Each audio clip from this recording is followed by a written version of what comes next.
হে high সবাইকে, চলো আজকে আমি তোমাদেরকে আমার ক্লাস ডেমনস্ট্রেশনেরই একটা লুক শেয়ার করছি। তো আজকে আমি স্টুডেন্টদেরকে একটা রিসেপশন লুক শেয়ার করেছিলাম, আর তাই ভাবলাম তোমাদের সাথেও শেয়ার করি। তো সবার ফার্স্টে আমি মডেলের ফেসটাকে ভালো করে ক্লিন করে সিটিএম করে নিচ্ছি। মনে রাখবে, মেকআপ করার আগে কিন্তু সিটিএম করা অবশ্যই জরুরি। তারপর আমি এখানে প্রাইমার হিসেবে ব্যবহার করছি সুইস বিউটির একটা লিকুইড প্রাইমার, হাইলাইটিং প্রাইমার, যেটা তোমার ফেসটাকে হাইলাইটারও করবে আর তার সাথে প্রাইমারেরও কাজ করবে। তো সেই হিসাবে আমাদেরকে আর পরবর্তী যে হাইলাইটিংটা সেটা আর দিতে হলো না। তো এরপর আমি ফেসটাকে কারেক্ট করছি, তার জন্য এখানে আমি একটা সুপ্রার প্যালেট থেকে আমি এখানে ওর থেকে 2 থেকে 3 সেট ডার্ক কালার নিয়ে আমি এখানটায় ব্লেন্ড করছি আর ভালোভাবে প্রপারভাবে কারেক্টিং করছি ওর ফুল ফেসটাকে। আর তারপর সেম ওই একই প্যালেট থেকে ওর আমি ফুল ফেসে বেসটাও করে নিচ্ছি। আর আজকে আমি দেখিয়েছিলাম যে কিভাবে তোমরা একটা প্যালেট থেকেই অধিকাংশ মেকআপ লুকই তোমরা ক্রিয়েট করতে পারবে। যেমন ধরো, তোমরা এই প্যালেট থেকে তোমরা কারেক্টিংও করতে পারবে, বেসও তৈরি করতে পারবে, এছাড়াও ক্রিম হাইলাইট করতে পারবে আর কন্ট্রোল করতে পারবে। তো সেই জন্য আজকে আমি আমাদের ক্লাসে এইটাই দেখাচ্ছিলাম। তারপর আমি ফেসটাকে হাইলাইটিং করছি ওর থেকে এক সেট লাইট দিয়ে। ফেসটাকে হাইলাইটিং করার পর আমি ওই প্যালেট থেকেও কিন্তু কন্ট্রোল করছি। আর হ্যাঁ, তোমরা কিন্তু অবশ্যই পেজটাকে ফলো করতে একদম ভুলবে না। আর ভিডিওটা কেমন লাগছে তোমরা কিন্তু অবশ্যই জানিও। তো এরপর আমি কথা বলতে বলতে দেখো আমি এখানে কন্ট্রোলটাও করে নিচ্ছি। আর সব কিছু ভালো করে কিন্তু ব্লেন্ড করতে হবে। যত তোমরা ভালো করে ব্লেন্ড করবে তত তোমাদের মেকআপটা ঠিকঠাক প্রপারভাবে বসবে, কোনো রকম কেকি হবে না আর ক্র্যাকও পড়বে না। তো এরপর আমি এখান থেকে ডিলান্সের একটা লিপ প্যালেট থেকে ওর ওখানে ব্লাশার করছি।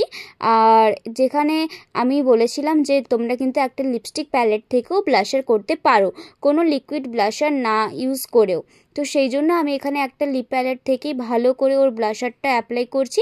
আর হ্যাঁ, তোমরা কিন্তু সবসময় বিউটি ব্লেন্ডারটা 2 থেকে 3টা বিউটি ব্লেন্ডার অ্যাপ্লাই করার চেষ্টা করবে। একটা বিউটি ব্লেন্ডার দিয়ে কখনোই কিন্তু সমস্ত মেকআপটা করতে যেও না, তাহলে কিন্তু পুরো মেকআপটা খারাপ হয়ে যাবে। তারপর আমি ওর ফুল ফেসটাকে ক্রাইলনের ট্রান্সলেশন বানানা পাউডার দিয়ে সেট করে নিয়েছি। পুরো ফুলভাবে বেক করে নেওয়ার পর আমি কিন্তু ওর ফেসটাকে পলিশও করে নিয়েছিলাম। আর তারপর আমি এখানে আইব্রোসও এঁকে নিয়েছি। আর এরপর আমি এক এক স্টেপ করে পাউডার, কন্ট্রোল, ব্লাশ, হাইলাইটার্স, ফিক্সার দিয়ে ওর মেকআপটাকে ফুলভাবে সেট করে দিয়েছি। আর তোমরা কেমন ধরনের লুক দেখতে চাও অবশ্যই কিন্তু আমাকে কমেন্ট করে জানাবে। তোমাদের সবার আমি কোশ্চেনের উত্তরে ভিডিও দেওয়ার চেষ্টা করব। তো দেখো, এখানটায় আমি আমার ফুল বেস মেকআপটা আমার কমপ্লিটও হয়ে গেছে। আর তোমরা যারা বিগিনার্স আছো তারা কিন্তু ফার্স্টে চাইলে আই মেকআপও করে নিতে পারো, আর তারপরেও কিন্তু বেস মেকআপটা করতে পারো। আর আমি কিন্তু এখানে ফার্স্টে বেস মেকআপ করে তারপর আমি এখানে আই মেকআপটা করি। তো অফ ক্যামেরায় আমি আই মেকআপ করে নিয়েছি, কারণ যেহেতু ভিডিওটা অনেকটাই বড় হয়ে যাবে আর এটা খুব সহজ আই মেকআপটা করা, তোমাদেরকে আমি আর একদিন দেখিয়ে দেব। তারপর আমি লাইনারের ওপরে আরও একটু গ্লিটার লাইনার অ্যাপ্লাই করছি, যাতে আমাদের যে পুরো যে মেকআপটা সেটা আর একটু খুব ভালো করে ক্রিয়েটিভ লাগে। তো তারপর আমি এখানে লিপস্টিক পরিয়ে দিচ্ছি ডিলান্সের লিপ প্যালেট থেকে। আর এরপর আমার পুরো মেকআপটা পুরো কমপ্লিট হয়ে গেল। তো তোমাদের কেমন লেগেছে অবশ্যই কিন্তু জানিও। আর এই দেখো, এটা হচ্ছে ফাইনাল ও লুক। তোমরা কিন্তু অবশ্যই জানাবে লুকটা তোমাদের কেমন লেগেছে। আর আমি কাছ থেকে পুরোপুরিভাবে মেকআপটাকে দেখিয়ে দিচ্ছি, কত সুন্দরভাবে ব্লেন্ড হয়েছে, বসেছে, কত সুন্দরভাবে ফুটেছে মেকআপটা।